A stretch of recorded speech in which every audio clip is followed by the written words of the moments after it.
салом бинандагони азиз, барномаи ахбори озодӣ бо хабарҳои тозаи Тоҷикистону ҷаҳон тақдиматон мешавад. Ман Шалои Гулхоҷа бо шумо ҳастам.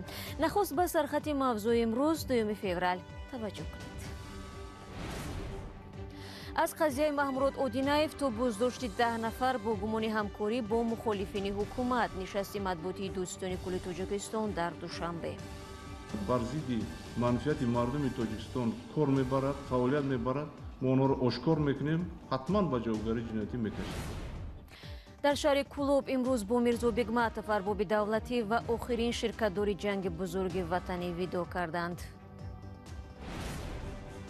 ва дар бораи зиндагии сахти сокинони ноҳияи Вахони Афғонистон мегӯем, ки мардумаш аз маҳрумтарин шаҳрвандони кишвар маҳсуб мешавад.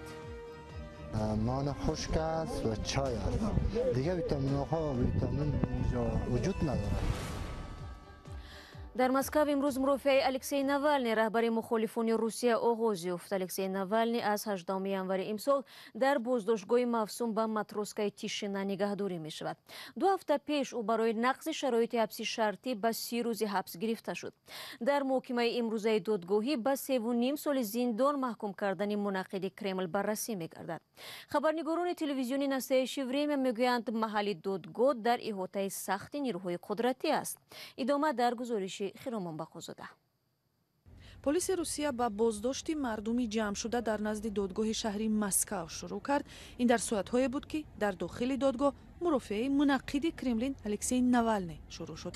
Журналистон хабар медиҳанд, ки дар атрофи додгоҳ шумори ходимони полис хеле зиёд аст. намедонам то куҷо дар қазияи Навалний назари дигар доштан мумкин аст ё на.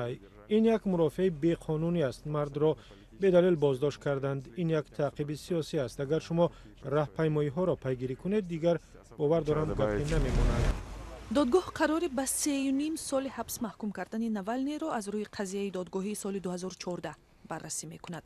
қарори дар ин додгоҳ содир шуда метавонад боиси таҳримҳои нави ғарб алайҳи Русия шавад.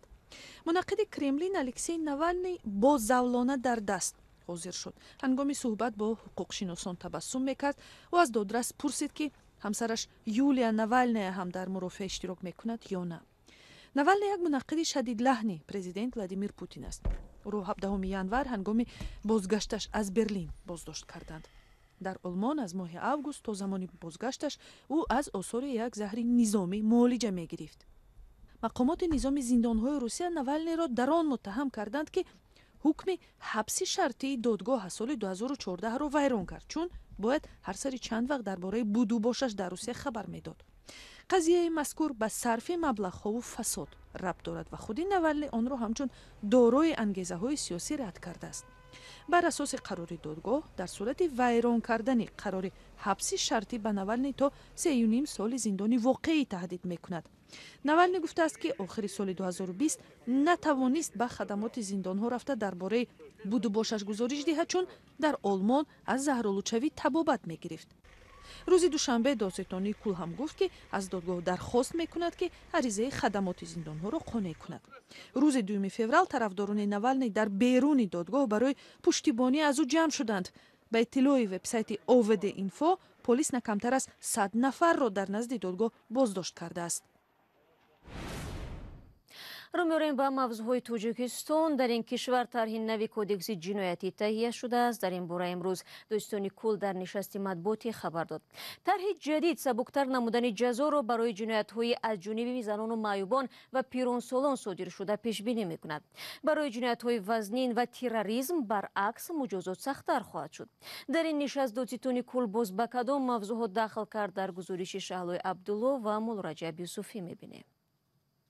دادستانی کلی تاجیکستان از بازداشت 10 نفر خبر داد که به گفته یوسف رحمان دادستانی کل با گروه های اغواانگیز در خارج کشور همکاری کردند.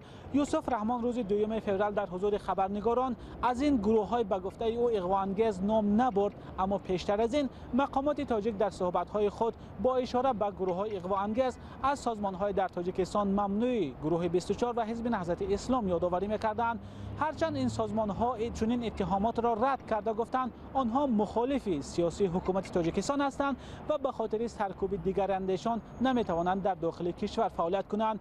یوسف رحمان دادستانی کل تاجیکستان روز 2 فوریه نگفت که این 10 نفری که بازداشت شدند کیها هستند و بر اساس کدام اتهام علیه آنها پرونده جنایی باز شده است. فقط در داخل مملکت در یک ماه اخیر قریب 10 نفر شهروندان تاجیکستان که در همکاری با آنها قرار داشتند و معلومات‌های بر دروغ اغواانگیز بر ضد حکومت جمهوری تاجیکستان با آنها ارسال می‌کردند، ما آنها را معین کردیم، دستگیر کردیم، به حبس گرفتیم. در آینده نیز کسی که با منفعت خائنان ملت کار میکند، فعالیت میکند، بر ضد منفعت مردم تاجیکستان کار میبرد، فعالیت میبرد، ما آنها را آشکار میکنیم، حتما به جوابگری جنایتی میکشیم. اظهار نظر دادستان کل درباره بازداشت 10 نفر در حال است که برخی از فعالان مخالفین از بازداشت 10 نفر از سوی مقامات خبر دادند.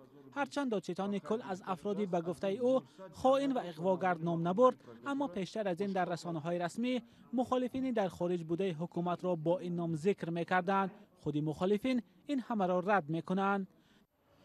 از پرونده های پرسر و صدای مربوط به مخالفین قضیه دانه نبی 80 ساله است که در ماه دکبر سال گذشته به 7 سال زندان محکوم شد. دادستان کل در این باره نیز شرح زیاد نداد.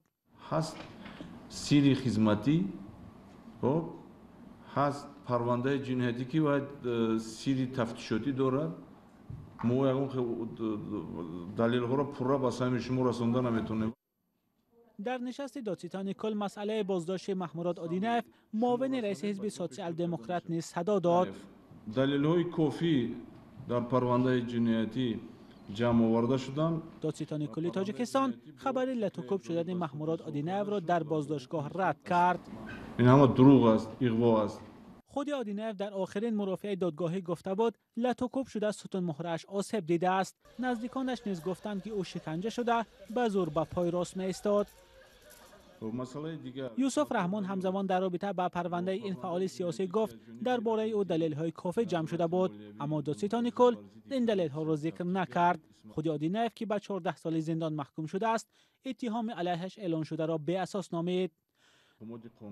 دادستان کل تاجیکستان همچنین گفت در سال 2020 صادرشوی جنایت‌های وابسته به افراطگرایی در کشور افزایش یافته است. هرچند برخی از سازمان‌های حامی حقوق گفتند حکومت تاجیکستان با بهانه مبارزه با افراطگرایی مخالفانش را زندانی می‌کند.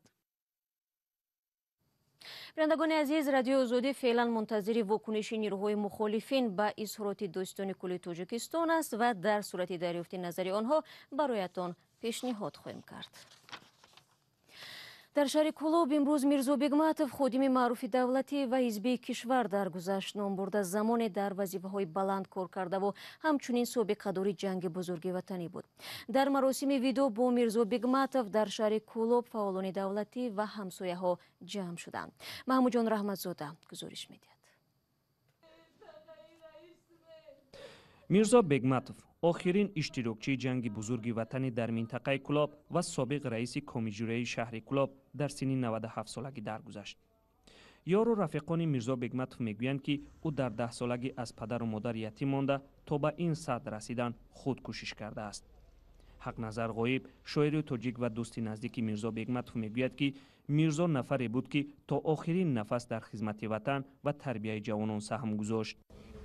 اون کس دهشت‌های جنگ بزرگ وطنی را از سر گذرانیده بودند، برای همین هم انسان را دوست می‌داشتند. میرزا بگماتov 17 سال داشته است، در دانشگاه معلمی شهر تاشکند تحصیل می‌کرده است. با آغاز شدن جنگ او را به ناحیه شوراباد می‌فرستند تا به خوانندگان علم آموزد. اما دولت شوروی در سن 19 سالگی او را به جنگ بزرگ وطنی دعوت کرده تا سال 1945 در هیئت بریگاده تانکی ویتبکس کماندیر گروه زینچیون جنگیده است. ما را یک حساب پشتا فرمون نه خود گلکامون هم حساب یعنی مردق بود نگاهمان میکردیم. میرزا بگماتov یکی از شخصان بزرگترین شهر کلاب حساب میروند. این همه آردن و مدال ها از میرزا بگماتov که دولت شوروی و حکومت تاجیکستان به او داده است. او از اشتراک در جنگ تا حزب کمونیست و وکیل شورای عالی و وکیل شورای عالی در منطقه کلاب فعالیت کرده است.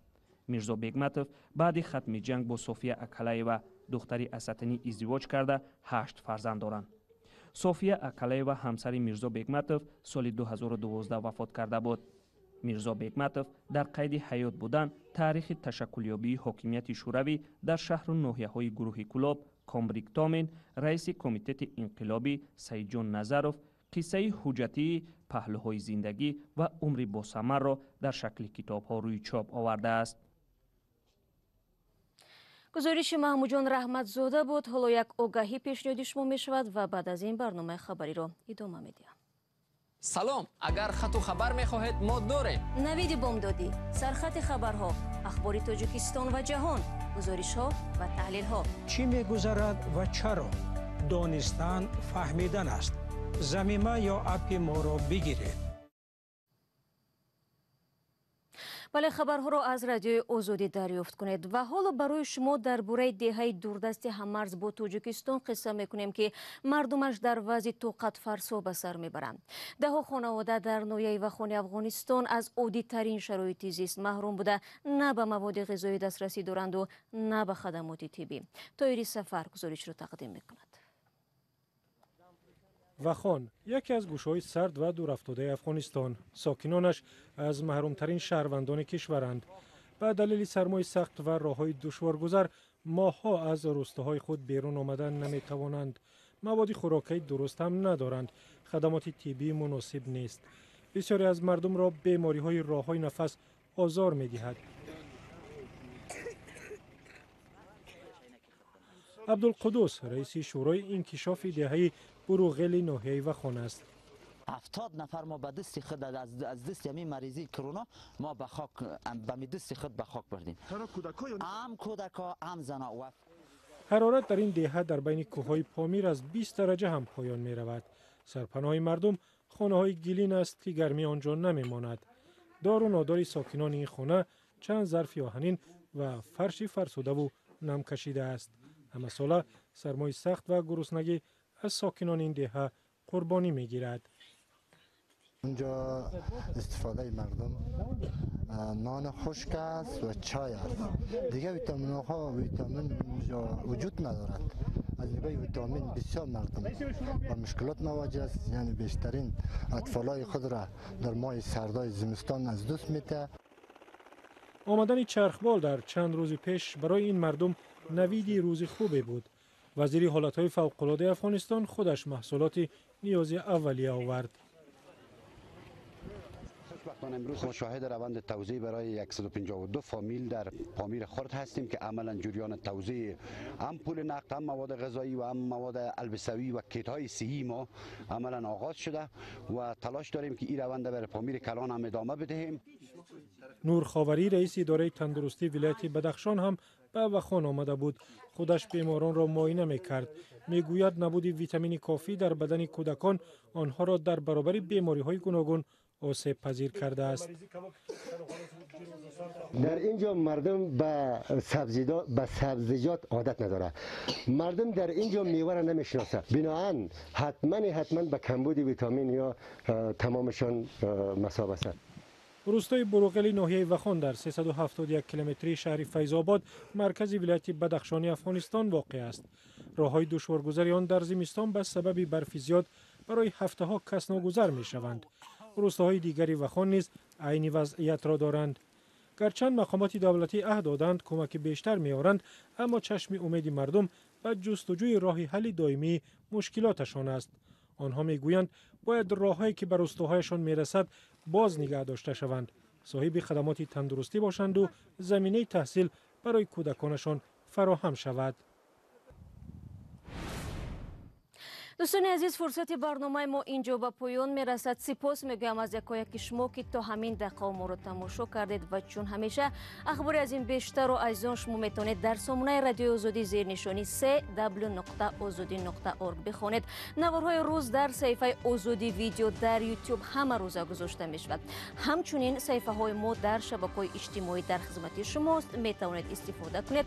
عزیزان، یادتان نرود فردا شما رو با خبرهای تازه منتظر خواهیم بود. تا آن دم خود را احتیاط کنید و خدا نگهدارد.